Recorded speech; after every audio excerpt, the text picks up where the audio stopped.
Pada suatu siang, seorang remaja pria sedang mengendarai motor ke sebuah rumah di dalam hutan yang dekat dengan pinggiran danau. Diketahui, pria ini sedang mengantar bahan makanan untuk seorang wanita tua yang berada di rumah tersebut. Yang dimana seorang wanita tua itu hidup dan tinggal di rumah itu sendirian tanpa ditemani oleh orang lain.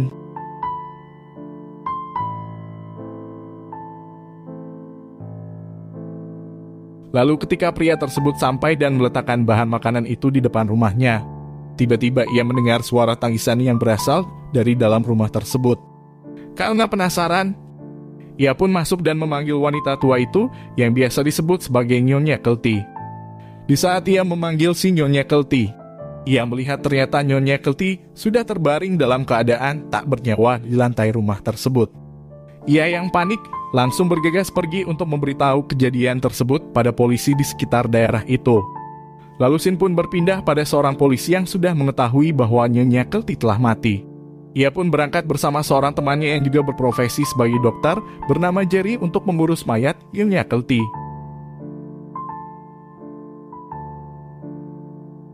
Sesampainya di sana, mereka mulai memeriksa mayat Nyonya Kelty dan keadaan di rumah itu. Dan di saat yang bersamaan, Jerry sempat berbicara mengapa ada orang yang mau tinggal di dalam hutan ini sendirian, tanpa adanya listrik, telepon maupun air yang bersih. Lalu saat Jerry sedang melihat-lihat keadaan di rumah itu, Jerry masuk ke sebuah kamar, dan tiba-tiba dia melihat seorang wanita remaja yang mengerang melalui cermin. Wanita tersebut terlihat seperti orang yang memiliki keterbelakangan mental. Lalu Jerry pun mencoba menyapa dan memegang wanita tersebut. Akan tetapi di saat itu juga, wanita tersebut malah teriak ketakutan. Mendengar suara teriakan wanita itu, polisi yang berada di luar rumah itu pun langsung masuk. Dan di saat yang bersamaan, Jerry merasa kalau kedatangan mereka membuat si wanita takut. Lalu ia mengajak polisi itu keluar dari rumah. Ketika sudah berada di luar, Jerry yang mengetahui sebelumnya dari polisi bahwa di rumah itu hanya tinggal satu orang, yaitu Nyonya Kelty, merasa keheranan dan ia kembali menanyakan pada polisi itu mengenai berapa orang yang tinggal di rumah tersebut. Polisi itu menjawab cuma Nyonya Kelty. Setelah itu Jerry mencoba kembali masuk ke rumah untuk berbicara pada si wanita itu. Namun tetap saja wanita itu tidak mau bertemu Jerry, apalagi berbicara. Lalu Jerry melihat sebuah kitab dan ia membukanya dan melihat sebuah kertas yang bertuliskan, "Tuhan membawamu ke sini orang asing, lindungi Neilku, anak yang baik, Tuhan menjagamu." Dan dari tulisan itu Jerry tahu bahwa si wanita itu bernama Neil. Lalu mereka pun pergi dari rumah itu sambil membawa kitab tersebut. Lalu di hari berikutnya Jerry yang penasaran terhadap wanita yang ia rasa memiliki keterbelakangan mental itu, mencoba mencari tahu asal-usulnya dengan bantuan polisi. Dan sesekali ia selalu datang ke rumah itu untuk melihat aktivitas apa saja yang dilakukan Neil di rumah tersebut dari kejauhan. Apa yang dilihat Jerry selama mengawasi Neil membuat ia tertarik dan ingin mencoba membantu Neil dengan mendatangi sebuah lembaga untuk orang yang memiliki gangguan mental. Lalu ia berjumpa seorang wanita di lembaga itu yang biasa dipanggil Dr. Olsen. Ia memberitahu masalah pada Neil. Neil memiliki keterbelakangan mental. Cara bicaranya juga sangat kacau. Semuanya itu disampaikan Jerry pada Dr. Olsen. Jerry pun meminta pada Dr. Olsen agar membantu Neil. Dan mereka pun mengatur jadwal untuk menemui Neil, yaitu pada esok hari. Keesokannya, saat Jerry berada di kantor polisi, ia akhirnya mengetahui asal-usul Neil dari mana. Dengan bantuan informasi dari polisi, ia mengetahui bahwa Neil adalah anaknya Nyonya Kelty yang telah meninggal. Pada waktu itu Nyonya Kelty telah diperkosa oleh orang yang tidak bertanggung jawab. Akibat dari pemerkosaan itu, kemudian lahirlah Neil. Setelah itu Dr. Olsen datang menemui Jerry, dan mereka pun berangkat untuk menemui Neil. Saat bertemu dengan Neil, mereka hanya bengong melihat keadaan Neil di rumah itu. Neil ketakutan sambil berbicara tidak jelas di rumah itu. Setelah itu Dr. Olsen mengambil sampel darahnya untuk pemeriksaan. Lalu mereka pergi dari situ dan bertemu seorang profesor atasannya Dr. Olsen di lembaga tersebut.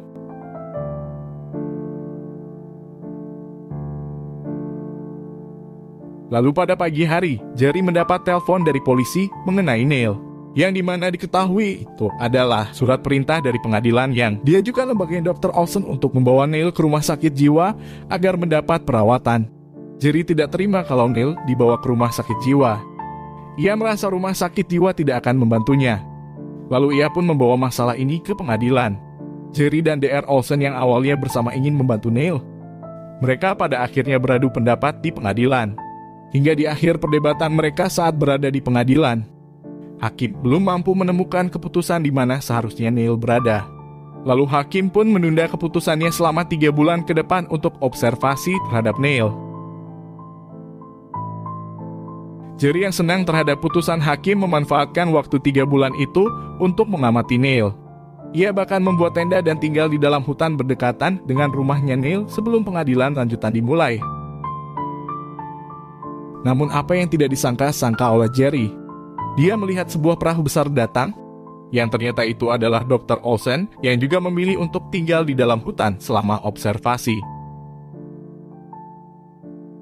Dan observasi mereka pun dimulai.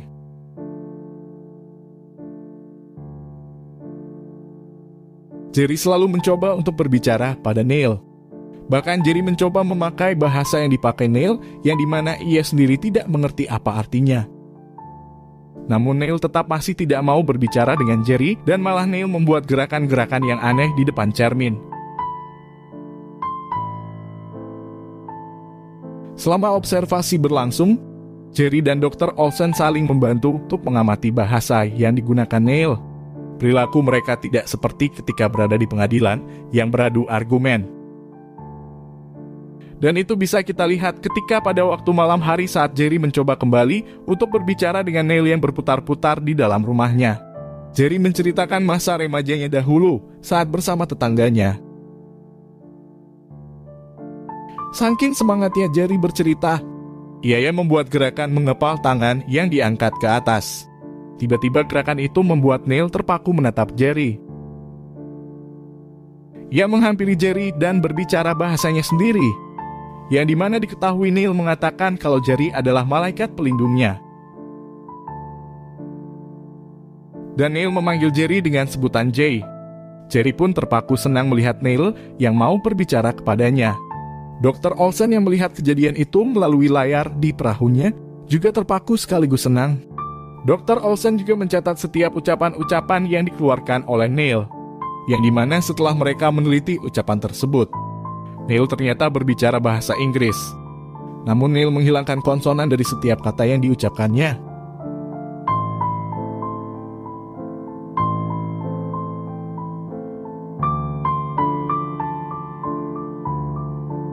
Kejadian pada malam itu semakin membuat observasi mereka berjalan baik. Neil semakin terbiasa dengan kehadiran Jay dan Paula. Jay dan Paula adalah panggilan yang diucapkan Neil pada Jerry dan Dr. Olsen.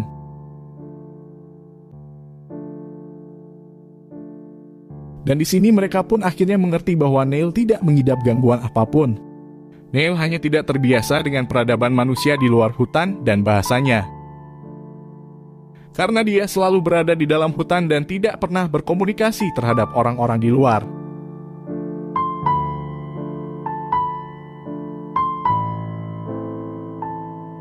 Berhari-hari mereka hidup bersama dengan Neil.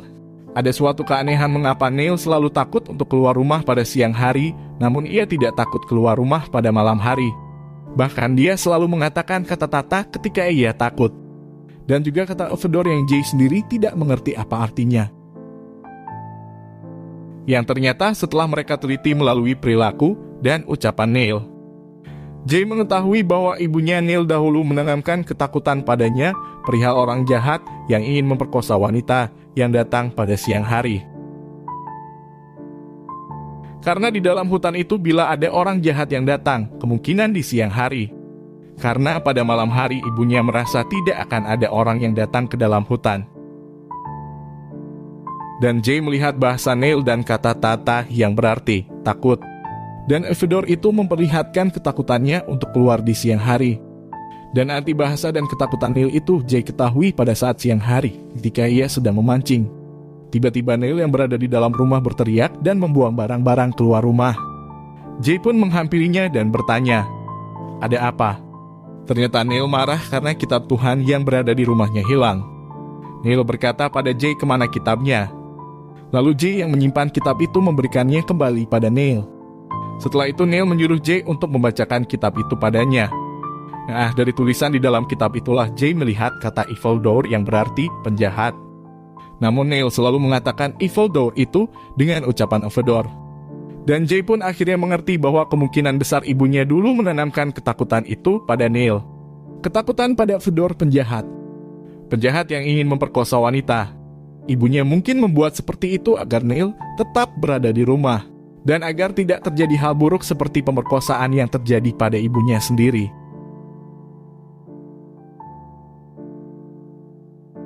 Lalu Jay mencoba menghilangkan ketakutan itu dengan cara menawarkan makanan yang disukai Neil dari luar rumah.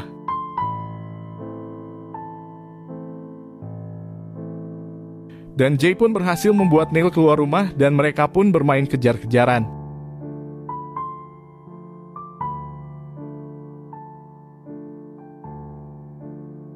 Namun tak disangka di saat itu juga Neil membawa mereka ke sebuah tempat untuk bertemu dengan May.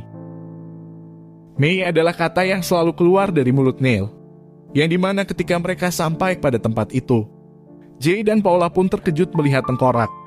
Namun Neil berkata bahwa ini adalah May. May adalah saudara kembarnya. May sudah berjalan bersama Tuhan, katanya.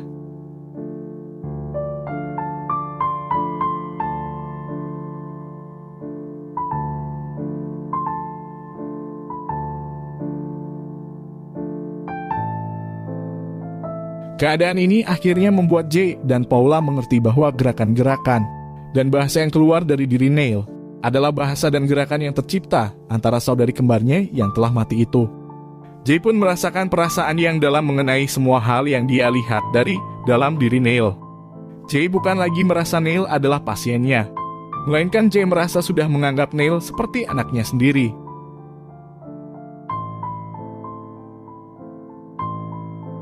Lalu di hari berikutnya tiba-tiba Neil kedatangan tamu pria, yang dimana pria itu adalah seorang wartawan yang ingin meliput berita mengenai Neil. Ceritanya wartawan ini mengetahui keberadaan Neil dari si pengantar makanan yang tidak sengaja ia temui di tempat bermain biliar. Lalu wartawan itu pun mencoba mengambil foto wajahnya Neil. Namun cahaya yang ditimbulkan dari kamera tersebut membuat Neil takut dan berteriak. Lalu Jay yang sudah mendengar teriakan itu muncul dari belakang dan langsung mengusir wartawan itu dari rumahnya.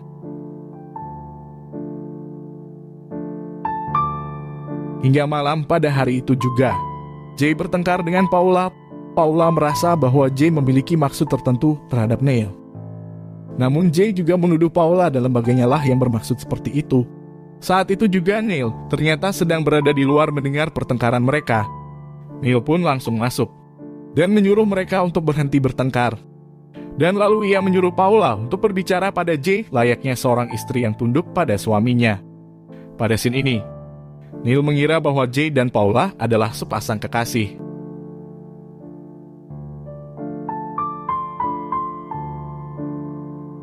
Di hari berikutnya mereka membawa Neil untuk jalan-jalan ke kota. Dan mereka pergi ke supermarket yang ada di kota itu untuk berbelanja. Namun kejadian lucu terlihat di sini, di mana ketika saat berbelanja, Neil mengambil banyak belanjaan untuk dibawa ke rumah.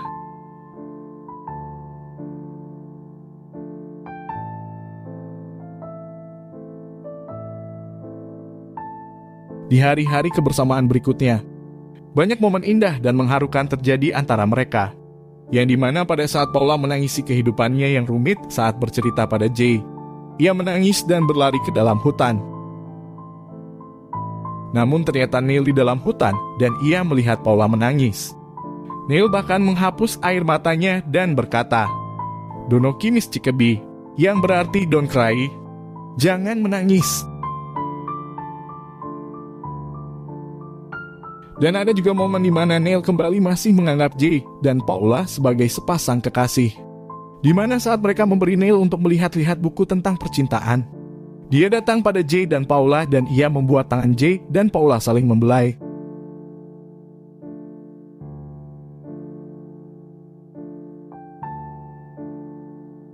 Kedatangan polisi teman dari Jay memberitahu bahwa akan ada para wartawan yang segera datang untuk kembali meliput berita tentang Neil. Betul saja, tak lama mereka berbicara, para wartawan datang menaiki heli. Suara keras yang dihasilkan heli tersebut membuat Neil takut dan berteriak. Lalu Paula dan Jay sebelumnya telah mengusulkan untuk membawa Neil ke rumah sakit. Karena hanya di rumah sakitlah wartawan tidak bisa mendatanginya. Dan mereka semua pun akhirnya pergi berangkat ke rumah sakit.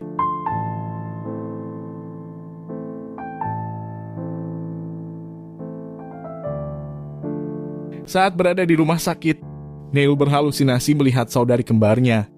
Ia berlari mencoba menggapainya. Akan tetapi Neil tidak melihat kaca yang berada di depannya. Dan Neil menabrak kaca itu hingga membuat mulutnya mengeluarkan darah.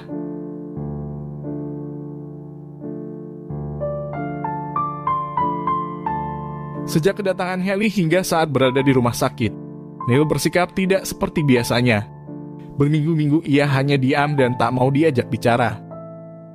Bahkan Jay pun tidak bisa mengajaknya berbicara. Jay merasa rumah sakit bukanlah yang tepat untuk Neil. Jadi Jay berinisiatif untuk membawa Neil kabur. Dan ia pun membawanya ke sebuah motel untuk berdiam diri bersama Neil sebelum persidangan dimulai. 1 hari sebelum persidangan dimulai, Neil masih tidak bisa diajak berbicara. Dia selalu diam, Neil hanya membayangkan saudari kembarnya dan tempat tinggalnya semestinya di mana harusnya dia berada.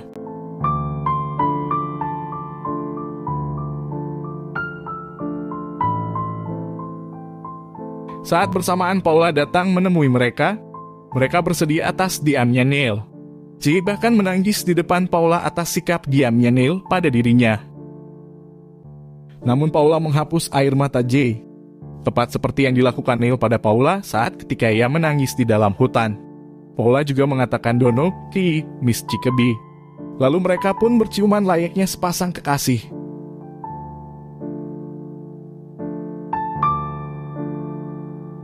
Lalu pada esok harinya, persidangan pun dimulai. Di dalam persidangan, Jay dan lawannya yaitu profesor dari lembaganya Paula saling beradu argumen hingga terjadilah ketegangan di antara mereka. Dan saat itu, Neil yang beberapa minggu ini selalu bersikap diam, tiba-tiba berdiri menghadap hakim. Dan ia berbicara kepada hakim itu, akan tetapi hakim itu tidak mengerti apa yang dikatakan oleh Neil. Lalu Neil menyuruh Jay agar berbicara untuknya. Dan Neil pun berbicara membuat pernyataan kepada semua orang yang berada di situ. Dan inilah pernyataan dari Neil yang ditranslate oleh Jay.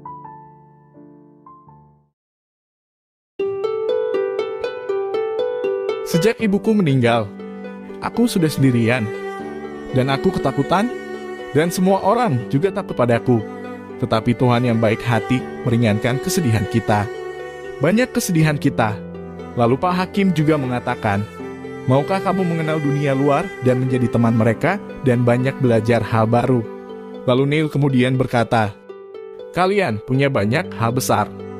Kalian tahu banyak hal besar, tetapi kalian tidak saling melihat pada setiap mata seseorang. Dan kalian sangat lapar akan ketenangan. Aku sudah menjalani hal-hal kecil. Aku tahu banyak hal-hal kecil. Aku tahu mencintai seseorang. Aku tahu setiap orang akan pergi. Semuanya pergi menghilang. Jangan takut padaku. Jangan menangisiku. Aku tak punya penderitaan yang lebih berat daripada kalian.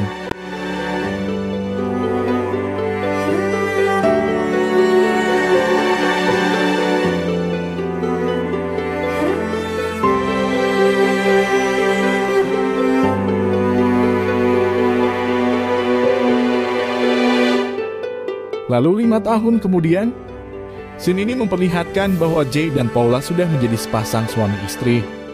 Kebersamaan mereka selama observasi memberikan dampak yang baik terhadap hidup mereka sendiri. Dan mereka juga telah dikaruniai anak bernama Ruthie. Mereka pergi merayakan hari ulang tahun Neil di rumahnya bersama keluarga dan teman-temannya. Dan semuanya pun menjadi sangat berbahagia. Lalu film pun tamat.